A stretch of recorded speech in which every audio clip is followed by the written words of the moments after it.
Hi almal. Dit is wonderlik om hier so te wees en kom ons gaan deur die kommentaar wat ons gekry het op die video. Ek gaan dit vir julle mooi lees. Ons het 'n kommentaar gekry van 'n vrou hierso.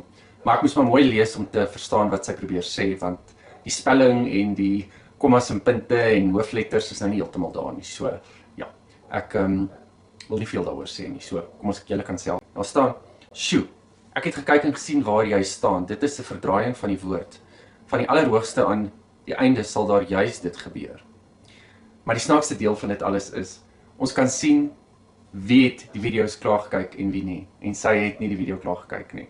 Sy het hom gekyk tot by 3 minute 51 sekondes. En dit is 'n 10 minute lang, meer as 10 minute lang video. En daarop het sy haar oordeele dadelik uitgespreek sonder om met praat te kyk. So, kom ons kyk gou hierso wat ek vir haar geantwoord het. Ons het gesê, Romeine 2 vers 1, wat volg op Romeine 1. Daarom is daar vir jou geen verontskuldiging nie, vir jou mens wat vir ander veroordeel. Wie jy ook al is, deurdat jy oor daai 'n oordeel uitspreek, veroordeel jy jouself. Want jy wat veroordeel doen dieselfde dinge. Dit staan nou alles in Romeine 2 vers 1. Ek het gesê, ons is glad nie hier om te oordeel nie. Selfs nie eers vir die New Age aanhanging en die waarsêery nie.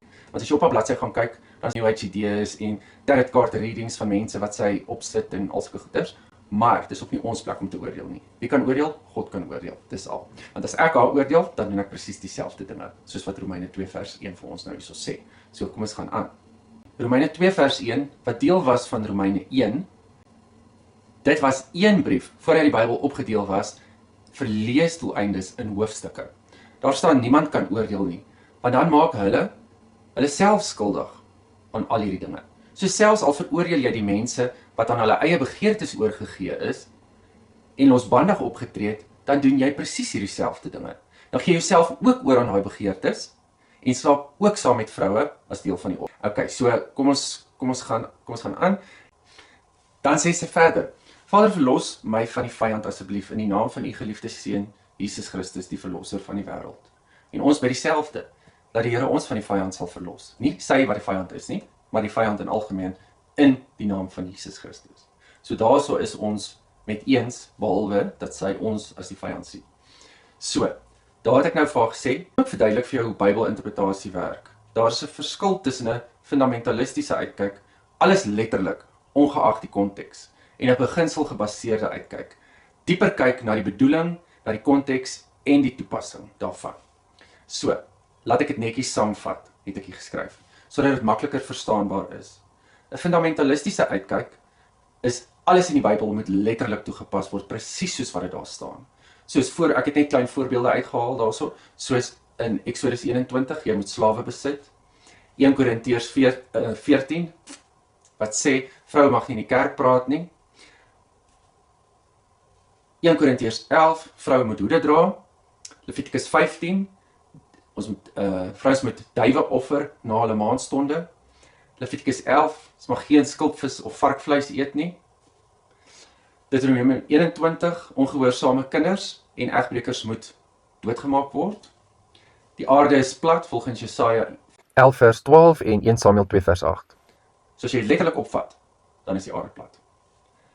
So, hierdie benadering ignoreer dat baie van die wette kultureel, seremonieel of tydgebonde was.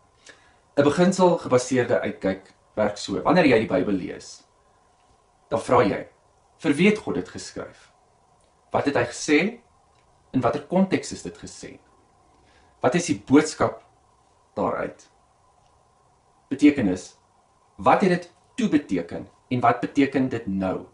Wat is die doel hoekom God dit gesê het? Die toepassing, hoe raak dit my vandag? En wat moet ek doen daarmee? Die openbaring, wat wys dit oor God se hart en oor sy plan? En dan die relevantie, is dit nog vandag van toepassing? En dan die interpretasie, hoe pas dit binne in die geheel van die Bybel? Verder kyk jy na waardes, watter morele, sosiale lesse dra dit oor? Die grondbeginsels, die idee, die waarde agter die reël. En dan die grondreël, die praktiese toepassing van daardie waarde. En dan ook 'n persoonlike openbaring, 'n spesifieke boodskap vir jou op daai tyd of 'n antwoord wat jy gesoek het, wat jy gekry het nou. So dan het ek vir haar voorgestel as hy deeltyds wil teologie swat, dan en 'n Bybelgraad, 'n BTA graad wil verwerf eerder om teologiese kommentaar te kan lewer, dan is SATS 'n baie goeie college om na te gaan kyk. So dit kan net gegoogel word. So die opsomming daarvan is, die Bybel kan nie van. Ons moet altyd kyk wie, wat, waar, wanneer, hoekom, die betekenis, die beginsel, die waarde, die openbaring en hoe dit vandag toegepas kan word. So dit is 'n baie beter manier, 'n baie meer verantwoordelike manier om met die tekste om te gaan. En gaan lees wat daar staan in die oorspronklike taal. Dit is die heel belangrikste. Onthou, alles wat ons lees in Afrikaans en in Engels is net 'n vertaling of 'n parafrase of 'n interpretasie. As jy regtig wil lees wat die Bybel staan, gaan lees dit in sy oorspronklike tale. Daar's so baie gereedskap of tools vandag beskikbaar op die internet om dit te doen. Maar wees ook versigtig vir die webwerwe wat die Grieks en Hebreëus daar skryf en dan direk langs dit die Engelse vertalings. Want dan is dit weer net 'n vertaling wat jy lees. Jy gaan nie self dit vertaal nie. Gaan vertaal dit woord vir woord. Sit dit aan mekaar en kyk wat daar staan. En jy sal regtig verbaas wees. So moenie ander mense oordeel nie. Want jy kry daai oordeel oor jouself en die dag as die goed van die dak af geskreeu word wat jy dalk in die geheim gedoen het, dan gaan jy die een wees wat skaam kry terwyl jy ander mense geoordeel het. So al wat ek vir julle kan sê is blessings tot volgende keer. Hou aan, comment, like, share en subscribe. Lekker.